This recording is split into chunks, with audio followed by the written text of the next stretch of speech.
The Gallagher Shots podcast is sponsored by TyreSpot, the Northeast's leading tyre supplier with branches across the region. TyreSpot don't just do tyres, they cover everything from servicing to wheel alignment. They can handle every aspect of your car's maintenance. For more information, visit tyrespot.co.uk.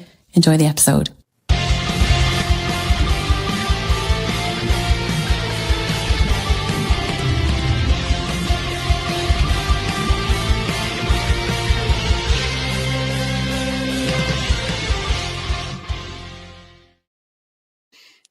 Hello everybody, welcome back to the Gallagher Shots YouTube channel and podcast. It is another match reaction, this time as Newcastle United thrash Qarabag 6-1. Where the hell do we start with that, Ian? Because what a performance from Newcastle United and what a performance from Qarabag's goalkeeper. It's a mental game of football that we've just witnessed tonight. Yeah, it was a very, very strange one. I think sort of watching the preview, some of the lads were saying sort of even like a draw isn't necessarily a bad result, and not watching Azerbaijani football much or at all. I wouldn't really be able to comment on how tough of a game it was going to be. I was expecting something a little bit tougher than that though.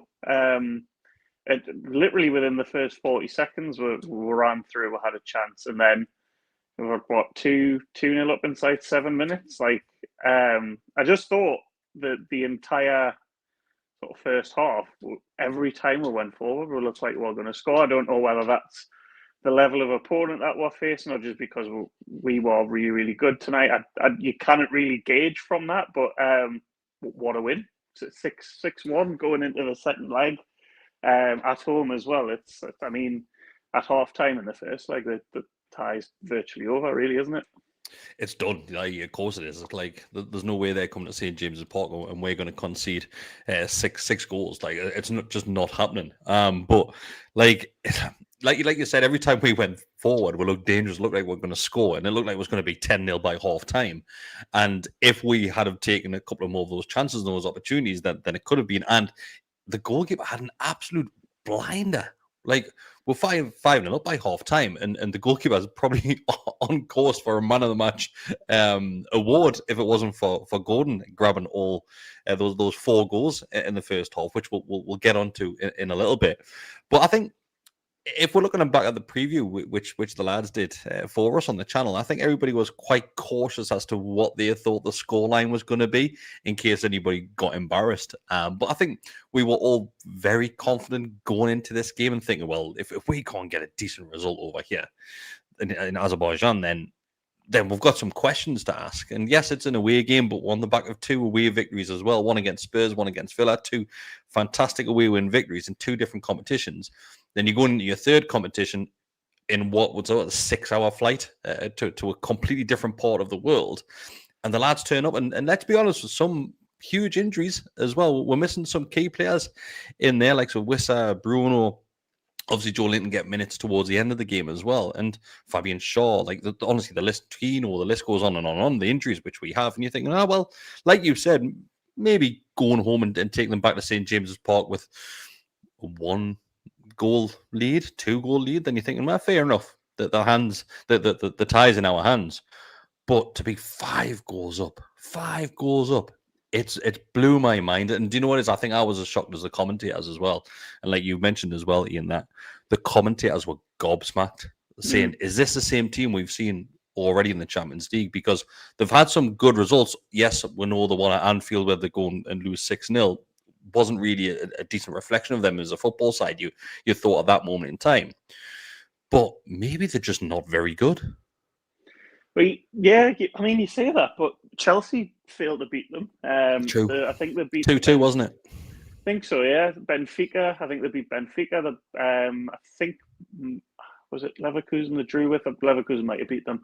But they're from Azerbaijan, which isn't necessarily a great footballing nation, and it doesn't sort of offer a great plethora of teams from that country to compete. But they've come up against the likes of well-established European sides and have sort of got results, a couple of good wins, a couple of good points as well.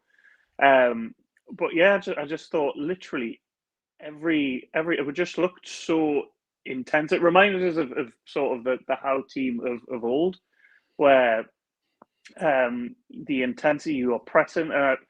I think a lot of teams in Europe this season. I remember sort of when we played Barcelona. I was speaking to a couple of their fans after the game, and I was saying like the first 20 minutes they've never really had a team press them like that in their league. So there's an aspect of that that probably don't get that a lot, because I think the commentators were saying that 11 of the last 12 seasons they've been champions, so they're probably not used to a team coming, although they're playing Champions League, I suppose. But I just thought like everything that we did, every intention and movement in the first half was done with like such vigor and aggression. And like you say, Barnes could have had, I mean, he didn't get on the score sheet. He could have had a hat-trick in the first half. Gordon scored 4 in the first half.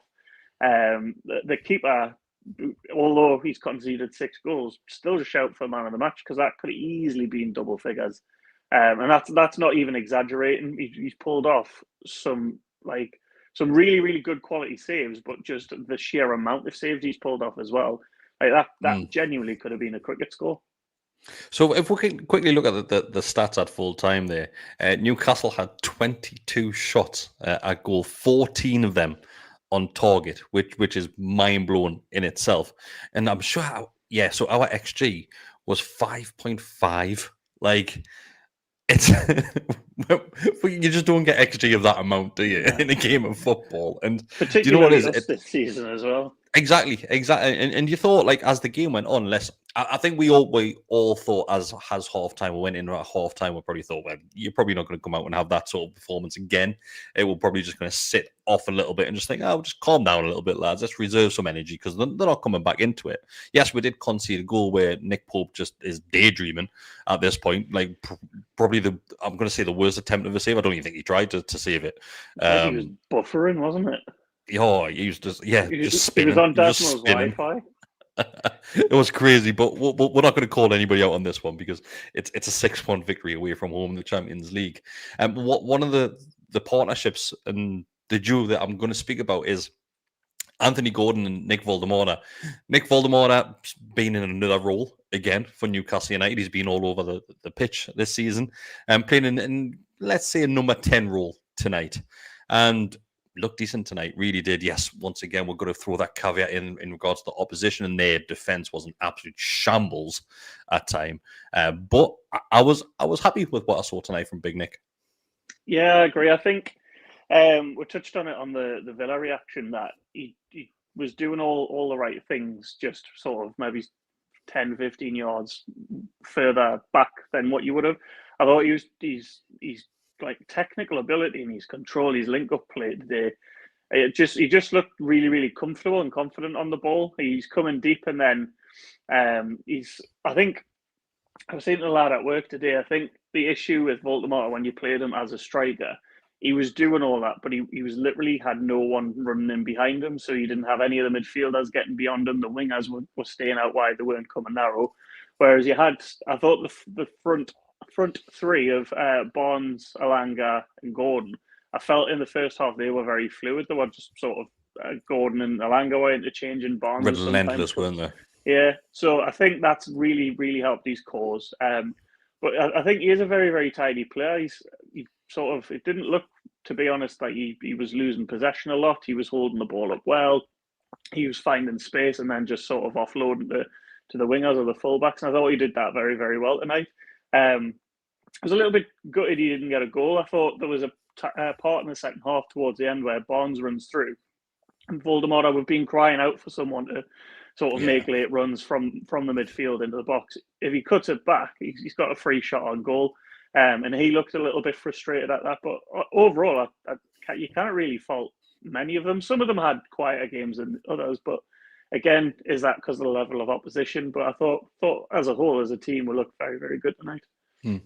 Anthony Gordon, let's move across to him. So that's 4 goals in one half of football for Anthony Gordon. I'm not sure what the record is yet in relation to how many goals a player has scored in the first half of football in the Champions League, but that has to be up there. It has to be. And it's first time it's ever been done for a Newcastle United player. I think he had matched, it was Shearer and Tino I believe it was, to score a hat-trick in a Champions League game. He does that what felt like the first 40 seconds of this game. But a great performance from Gordon. Like, this is his tournament, isn't it? He's absolutely mopping it up. Yeah, he's said himself, like he likes getting up for the big games, and Champions League, sort of the biggest, I'd argue, biggest stage in club football. I thought overall his play was very good. He wasn't sort of giving up on anything. There was that, I think, the goal that led to, it was either his hat-trick or the penalty where Barnes goes to play it through. The defence kind of cut it out, but then he's on the loose ball and he runs through. So I'm hoping that's a little bit of a confidence booster for him to try and continue that in the league, because obviously there's that stat that got banded about where it took him a year to score an open play, but in the Champions League he seems to be in the Premier League. Throw that in there. Albeit a lot of them are penalties this season in the Champions League, but I mean, a goal's a goal to count.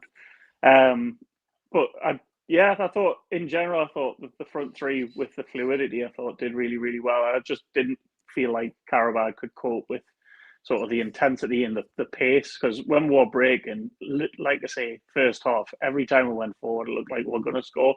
But then I think there was the only thing that kind of marred it, if you want to sort of touch on it now, is the whole second penalty thing. And I don't know what your opinions are on it. Like, I can see both sides of the coin, but if you want to have a shout with that. See, I can't. I'm the complete opposite to this, and this has been quite a debate in our WhatsApp group and social media as well. It just didn't look good when you're 5-0 up away from home. The lads are coming off the field arguing with each other. It just left a bit of a bitter taste. And we know why, because Gordon, let's be honest, Gordon is our designated penalty taker. So if we get a penalty, I don't care if we are winning 2-0, 4-0, or 100-0. Your penalty taker is the one that has that responsibility. He's the one that has the trust and has probably the best opportunity to convert that penalty into a goal for me.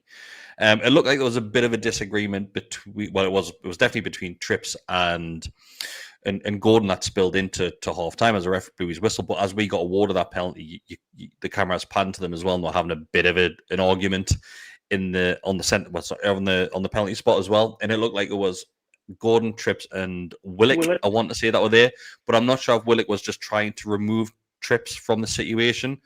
We don't know who Trips wanted to give that penalty to. We're guessing it's going to be Voldemort, because he's probably taken them when Gordon hasn't been on the field.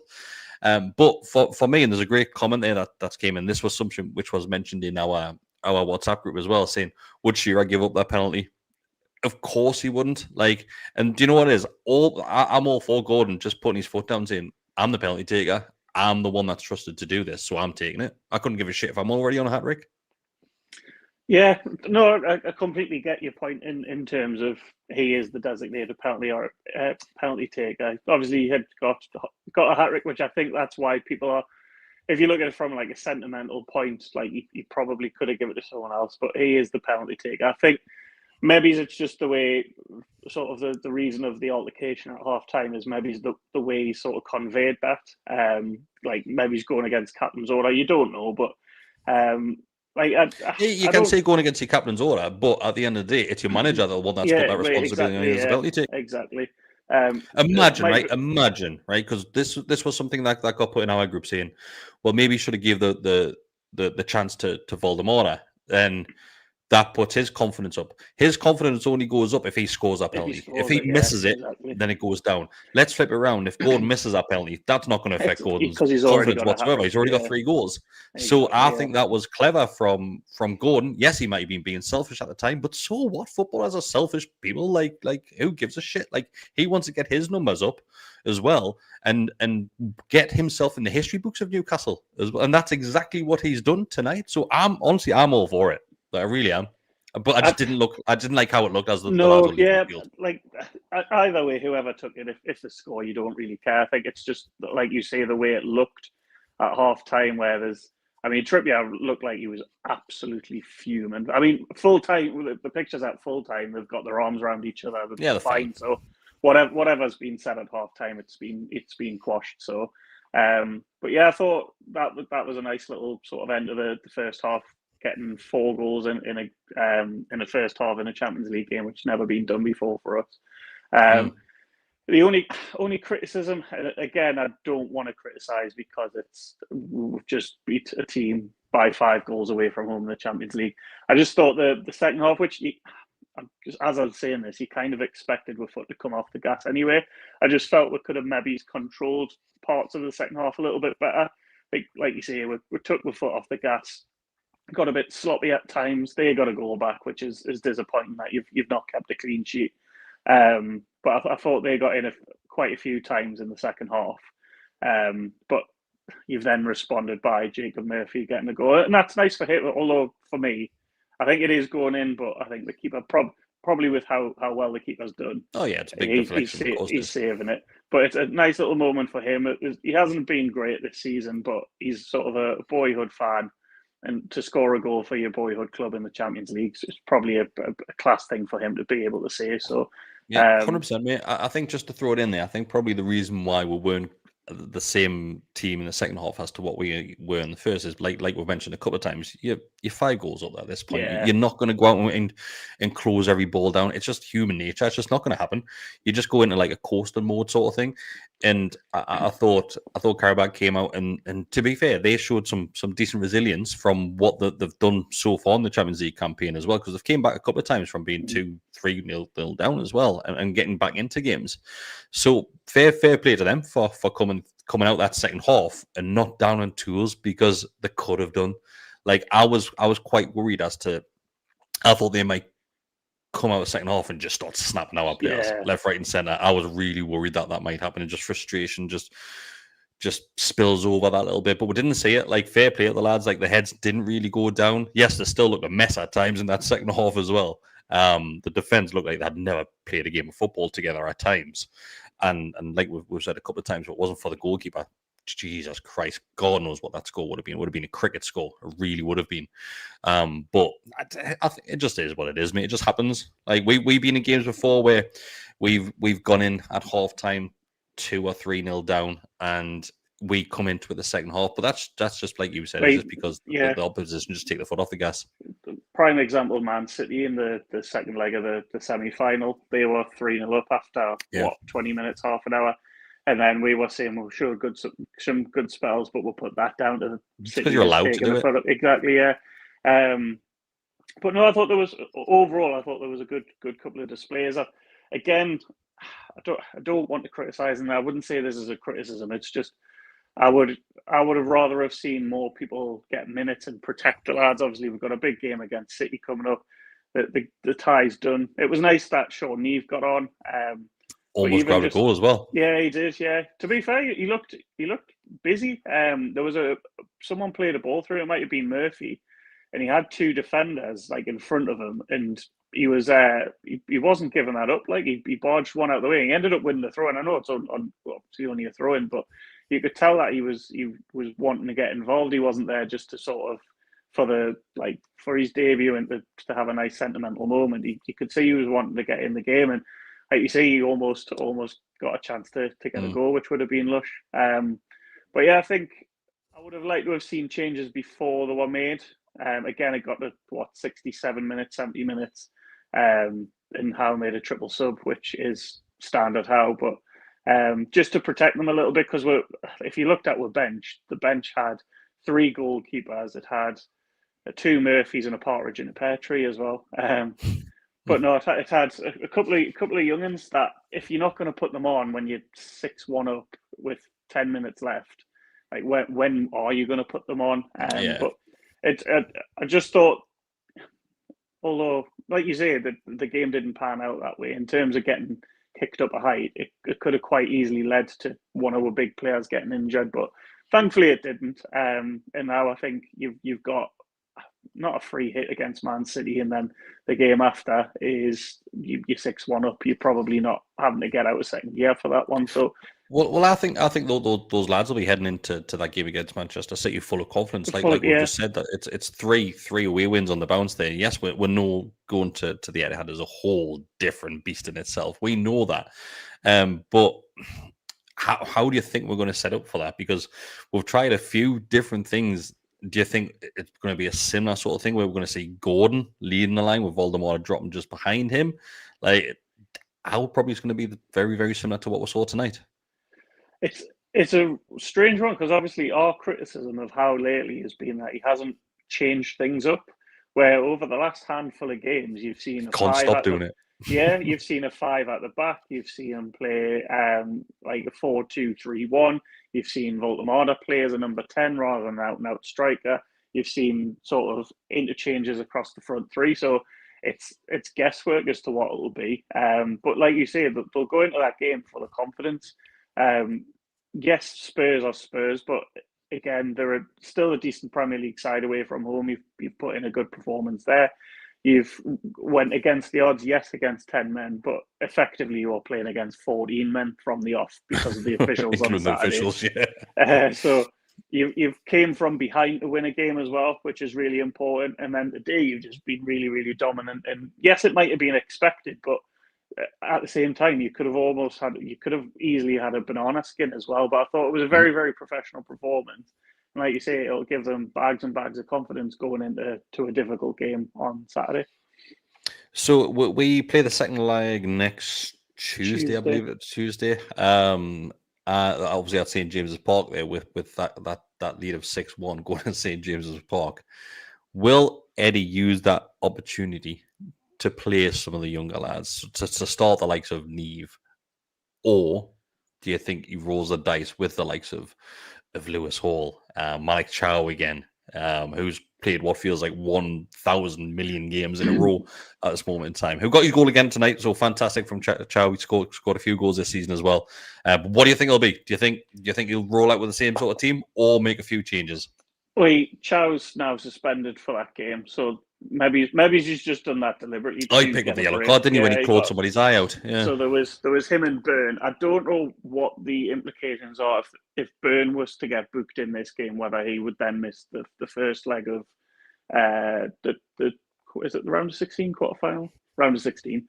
But yeah, I don't think he'll go with the young'uns, even despite the being 6-1 up. I think maybe the likes of Asula might get a game. You probably bring in the likes of Jacob Murphy might start. Ramsey was starting on the bench today. If I'm honest, I would protect Hall. He didn't have anything to do. He didn't look in trouble. He went on a really good run in the second half where he virtually... There's not much you can do though, mate. Like the only really way to protect Hall is by moving Byrne to the left back, or either that or Alex Murphy. I just don't think it'll happen.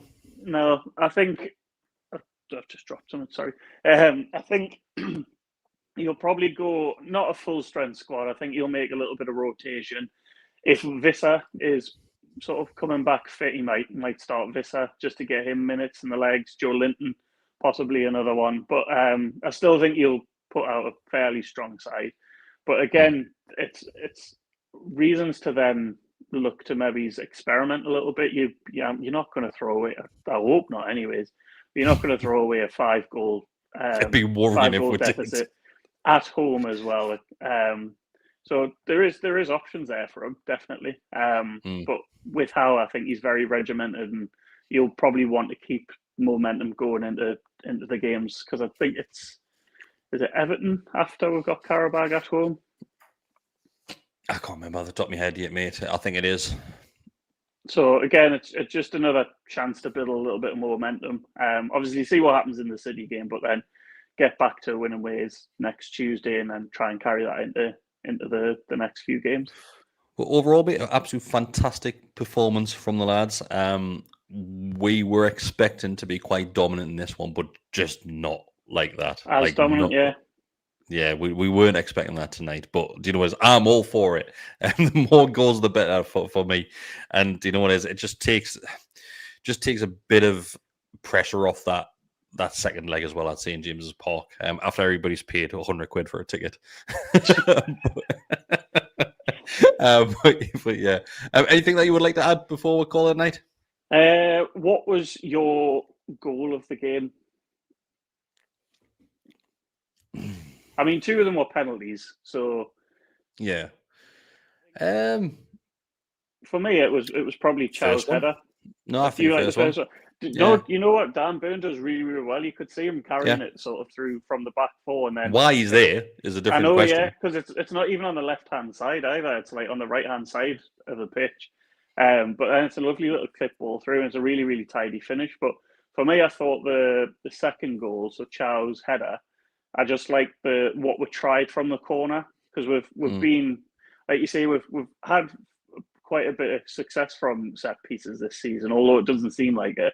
But it seems like we try to do what Arsenal do, where everyone crowds at the back post, they put a ball in, and you kind of get a flick on. But I like what they tried, where Trips just drilled it out, Hall dummied it, and then Tonali had a shot, and obviously it gets recycled. But I thought, just in general, I thought it was a really, really good performance. I like you say, I didn't know what I was expecting to win, but not quite as comfortable as that. So puts you in really good stead to get into the last 16. And I think Ben was saying in the group chat, it's the furthest we've ever been in the competition as well. Yeah, so albeit we don't shit with pants, it's going to be Chelsea or Barcelona, but we will have obviously previews and all sorts coming when that game comes around. Special mention there with which Andy's sent in as well, who is one of our Gallagher's Shots members. He says, my goal of the game was a second goal and penalty because of the pressure of scoring one already, the stuff with trips and history. He's got a point. Like, I think everybody was always worried when you get a second penalty in a game, it's the same penalty taker. Yeah. You're always worried to go the same way. Does it keep out? Like, it's, do you know what it is? It's look at the draw with penalties. As long as the keeper moves first, you're laughing in those instances as well. But yeah, it's a great show from Andy. There were two really good, well-hit penalties as well. He's a great penalty taker, mate. He really is. The first one especially is like right in the side netting, and he hits it with some pace as well. But yeah, it's nice to have a pleasant chat about Newcastle. I know, obviously, the last. I'll see you next Saturday night, sunshine. Even I've been positive in the group chat with what's happening. You can't not be. Let's be honest. You can't not be. Yeah, I think this week in general, I think, like you said a couple of weeks ago, you'll see if players are still playing for Howe. And I think this last week in the 3 away performances, you've won them all in different conditions, all in different ways. And there seems to be like a little bit of air of positivity around the club now, where before that it was a lot of doom and gloom, and not necessarily rightly so, but criticism was definitely deserved. But I think, again, you don't want to get ahead of yourself, because yes, we've just pumped the team 6-1. Yes, we're probably going to be in the round of 16 in the Champions League, but you just pump your brakes and take each win as it comes, rather than getting ahead of yourself.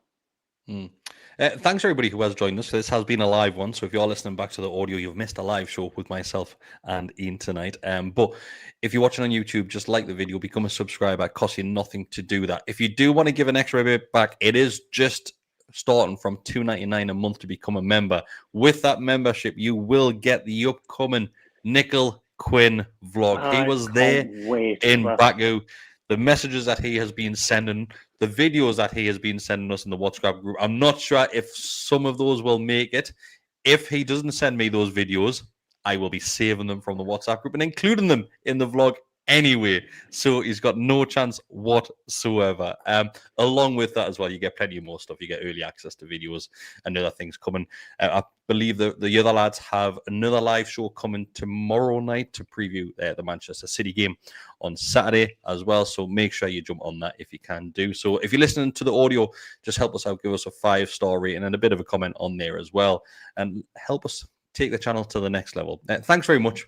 Enjoy the rest of your night. It feels lovely finishing at 8:20 after a game of football, mind, rather than 10:30, 11 o'clock. This is great.